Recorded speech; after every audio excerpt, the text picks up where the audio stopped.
When everyone else gasped in horror, he smiled. It wasn't the smile of joy. It wasn't the smile of madness.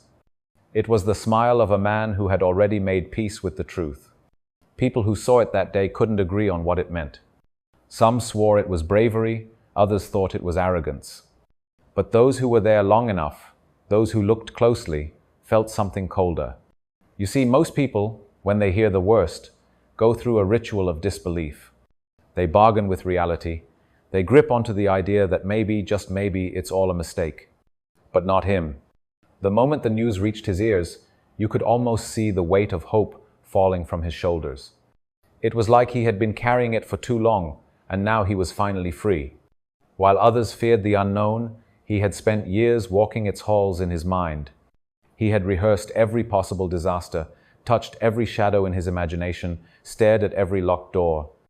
So when the worst finally arrived, he didn't flinch, he simply recognized it. Hope, he believed, is the heaviest chain. It keeps you waiting for a rescue that might never come. And he had cut that chain long before the rest of us even noticed we were wearing it. Someone once asked him why he smiled that day. He didn't answer right away. But when he finally spoke, his voice was quiet, almost tender. You assume the news was the bad thing, he said. But a closed door here is an open one somewhere else. This wasn't an ending. This was an invitation. A person who smiles in a crisis is strategically unreadable. Think about it, whenever conflict strikes, people instinctively search for emotional cues. They look for a flicker of fear, a flash of anger, anything to tell them what's coming next. But the smiling individual gives you nothing. No fear to feed on, no panic to exploit, just a calm, impenetrable mask that makes them completely unpredictable. And unpredictability is unsettling, deeply unsettling, especially to an adversary who expects distress but is met with an unnerving peace. This is the heart of what the ancient Stoic philosophers called apatheia, a state of mind untouched by emotional disturbance.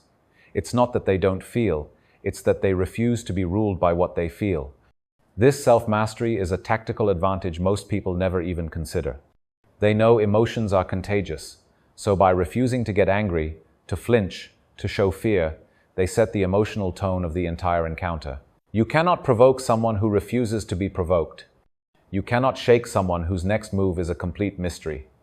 That smile is a quiet declaration that they are playing a different game, one they control completely. As Seneca once said, it is more fitting to laugh at life than to cry over it, because laughter proves you have risen above it. The man who can smile at its worst isn't dangerous because he's cruel or unfeeling. He is dangerous because he has faced his own inner demons and won. He has learned that nothing in the outside world has power over his inner state unless he grants it permission. His smile is a symbol of that victory, an untouchable power, a peace that cannot be broken, and a will that will outlast any crisis.